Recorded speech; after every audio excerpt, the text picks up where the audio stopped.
नमस्कार, मैं हूं आपके साथ इश्तियाक अहमद और आप देख रहे हैं आर्य न्यूज। रुक करेंगे देश और दुनिया की तमाम खबरों की तरफ। यूक्रेन में हालत लगातार तनावपूर्ण बने हुए।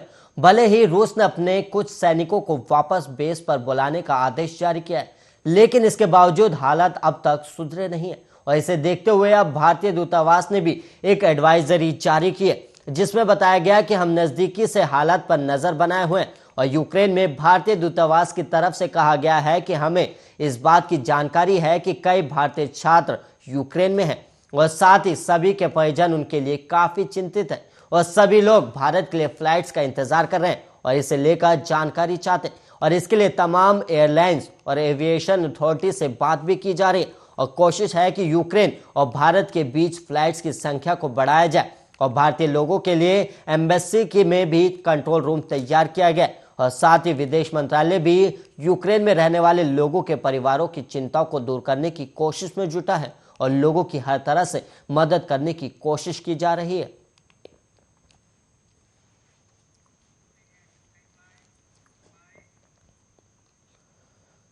और वहीं प्रधानमंत्री नरेंद्र मोदी ने पंजाब में विधानसभा चुनाव के लिए वोटिंग से 4 दिन पहले आज पठानकोट में रैली की और इस दौरान पीएम मोदी कांग्रेस और आम आदमी पार्टी पर जमकर बरसे और साथ ही उन्होंने एनडीए के पक्ष में वोट करने की अपील की।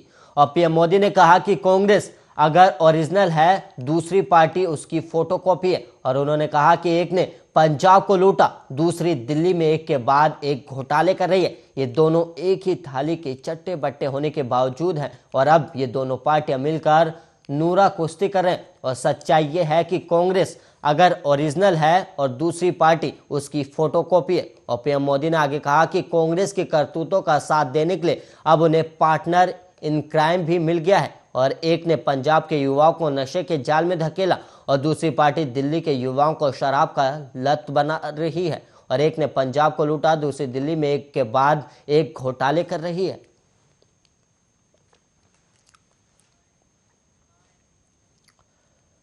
राष्ट्रीय सुरक्षा सलाहकार अजीत डोभाल के घर में एक शख्स ने गाड़ी के साथ घुसने की कोशिश की। हालांकि किसी घटना को अंजाम देने से पहले ही सुरक्षा कर्मी ने उसे दबोच लिया और यह शख्स दिल्ली पुलिस की स्पेशल सेल टीम की हिरासत में और उससे पूछताछ की जा रही है। और फिलहाल शख्स गलती से गाड़ी लेकर घुसा या इसके पीछे कोई साजिश है, यह साफ नहीं हो पाया। और दिल्ली पुलिस सूत्रों ने बताया कि एनएसए अजीत डोभाल के आवास में एक अज्ञात व्यक्ति ने घुसने की कोशिश की और वहीं व्यक्ति को सुरक्षा बलों ने रोका और हिरासत में लिया और आगे की अभी जांच जारी है।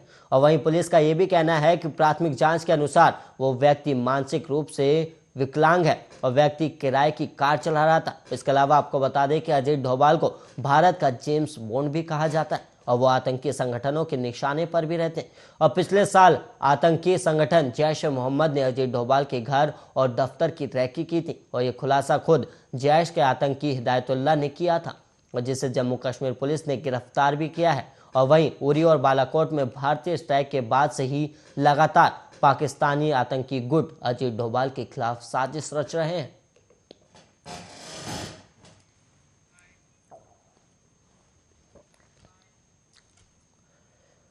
और इस गर्मी की छुट्टियों में विदेश घूमने जाने वाले हवाई यात्रियों के लिए खुशखबरी है और सरकार ने मार्च से अप्रैल महीने के बीच कभी भी रेगुलर इंटरनेशनल ट्रैवलिंग की इजाजत दे सकती है। और वहीं माना जा रहा है कि डोमेस्टिक एयर ट्रैवलिंग कोविड-4 लेवल के 80% पार होते ही सरकार रेगुलर इंटरनेशनल फ्लाइट्स की सेवा शुरू करने की इजाजत दे सकती है। और 2020 में कोरोना महामारी से पहले 2800 से अधिक उड़ान भरती थी और रविवार 2058 उड़ान भरी। और वहीं कोविड पूर्व स्तर के 80% तक पहुंचने के लिए और संख्या 2200 उड़ानों का उड़ान भरना जरूरी है, जिसके बाद इंटरनेशनल फ्लाइट सेवा को शुरू करने की इजाज़त दे सकती है।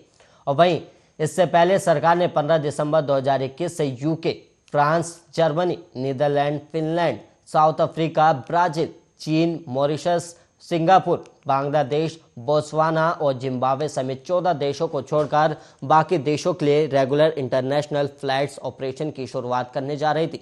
लेकिन कोरोना वायरस के तीसरे वेरिएंट ओमिक्रॉन के दस्तक देने के बाद सरकार ने इंटरनेशनल फ्लाइट्स ऑपरेशन शुरू करने के फैसले को वापस ले लिया था। और वहीं आपको बता दें कि इन 14 देशों में से कई देशों के साथ एयर बबल एग्रीमेंट के तहत फ्लाइट सेवा अभी भी जारी है।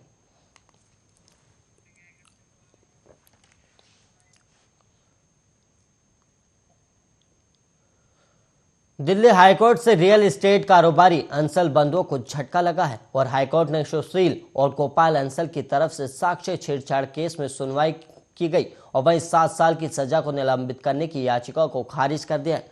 और 8 नवंबर 2021 को ट्रायल कोर्ट ने अंसल बंधुओं को 7 साल की सजा और करीब 2,25,000 रुपए का जुर्माना लगाया था। और कोर्ट ने सुशील अंसल और गोपाल अंसल के साथ ही उनके 2 कर्मचारियों को भी 1997 उपहार सिनेमा अग्निकांड में संवेदनशील साक्ष्यों से छेड़छाड़ का दोषी करार दिया था। और दिल्ली के उपहार सिनेमा कांड में कुल 28 परिवार के 59 लोगों की मौत हो गई थी।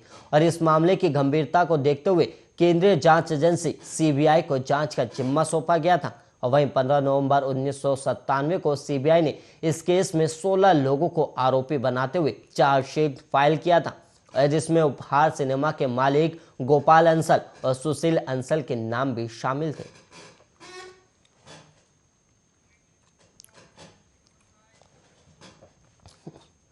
और वहीं ईडी ने कोर्ट में एक याचिका दायर कर दाऊद इब्राहिम के भाई इकबाल कासकर से पूछताछ करने की इजाजत मांगी है। हालांकि मिल रही जानकारी के अनुसार ईडी इकबाल कासकर को गिरफ्तार कर अपनी कस्टडी में ले सकती है। और वहीं दरअसल ईडी ने दाऊद इब्राहिम मनी लॉन्ड्रिंग मामले में इकबाल कासकर को भी आरोपी बनाया है। और वो थाने पुलिस ने कासकर को साल 2017 में वसूली के मामले में गिरफ्तार किया था। और इसके अलावा आपको बता दें कि पुलिस ने कुछ साल पहले एक वसूली के मामले में इकबाल कासकर और अनीस इब्राहिम और दूसरे लोगों के खिलाफ एक मामला दर्ज किया था, जिसके दस्तावेज ईडी ने लिए हैं। और वहीं ये भी बताया जा रहा है कि इन दस्तावेजों के आधार पर एनआईए ने हाल ही